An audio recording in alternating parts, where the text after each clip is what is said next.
So what we wanted to do is try and bring the spirit of the oat route in Europe, so we already have 3 events there in the Dolomites, the Alps and the Pyrenees, over to North America.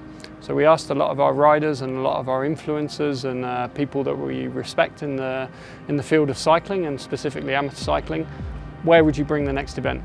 He said you've definitely got to come to North America, and the number 1 on everybody's list was Colorado.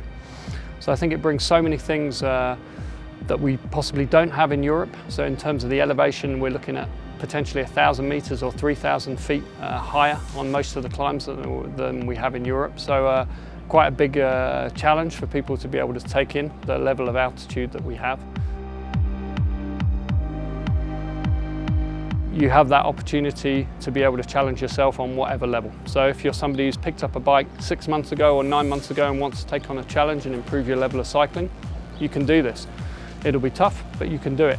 If you're in the mid-pack and you want to move your level up, again, something there for you. And at the front, there's plenty of racing to be done. 7 days and 6 different cities that we take in. And that's sort of the experience and the exploration and the challenge that you get with the oat route, that you're moving from one place to another. Quite like a pro event, whether that be the Tour de France or Giro d'Italia or Vuelta a España or Tour of California. The riders are moving day to day, but hopefully with all the support systems that we have in place, we make that as easy and smooth as possible for people.